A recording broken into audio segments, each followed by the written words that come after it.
how can you ensure the IP of your idea?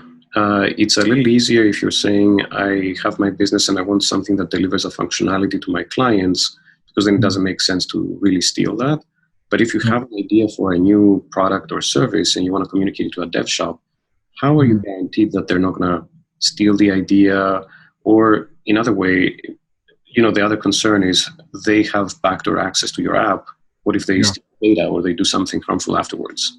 From a practical standpoint, there's no way. So meaning that if someone wants to do it, first of all, it's very hard to find out. And if you do find out, you have to spend a lot of money to go after them. For most companies that don't have a deep reserve of cash, they're not going to be spending money to go after those things. So I would say in order to prevent that from happening, focus on the fundamentals. What is the fundamental? The fundamental can you trust that person that you're working with? Can they be trusted, right? Do they have a track record of building apps? Because if they have built many apps for high profile companies, then they would be very likely be sort of very respectful towards IP.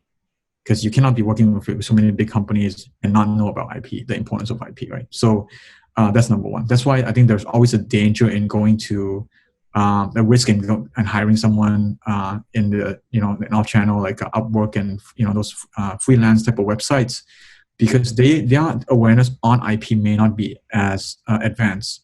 So they might say, "Oh, I can make something for you, but if I want to go approach a different company that needs something similar, I can just do it in less time and still be charging them the same."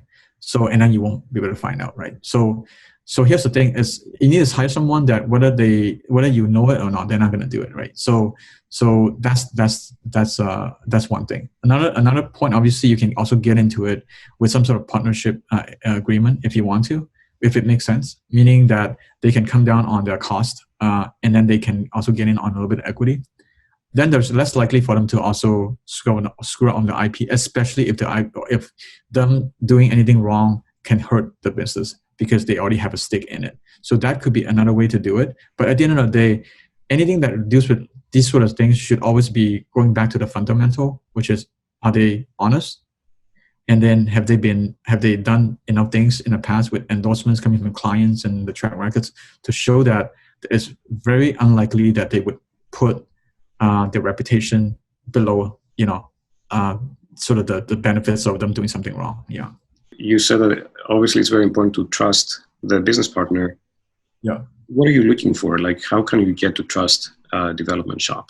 Definitely don't rely on just hunch. The hunch and that part can be deceiving, because everyone wants to show them the better side of them, right? So let the market speak for itself, meaning that before you use them, there should already be a lot of companies that have already done all the vetting for you, right? All the companies that have already hired them and to do the job. So those are a good sign. So if you also look at the track record is very important, because you get to see how they pick projects as well. Do they just pick projects for money, or they pick projects because they see something else beyond just the profit? Now because if they are doing things not just purely for profit, but also for other reasons that you agree with, then there's less likely they would do something that is purely for profit, right?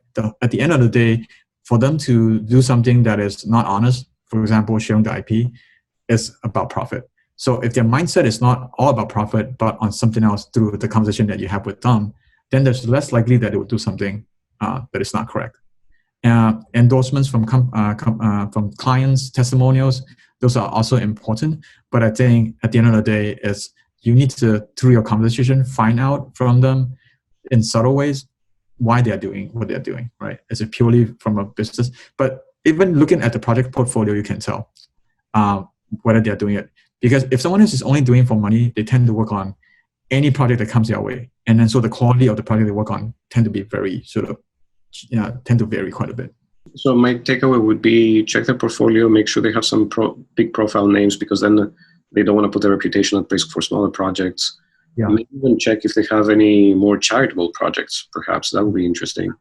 Yeah. Because that will show that they're not focused exclusively on making money. And the approach that you mentioned, the option to offer a partnership for equity in exchange for lower costs, which protects your IP, that's also interesting too. Yeah. there's no, at the end of the day, there's no guarantee, right? So someone can still do it, but you definitely can look at a few factors to minimize the chance of that happening.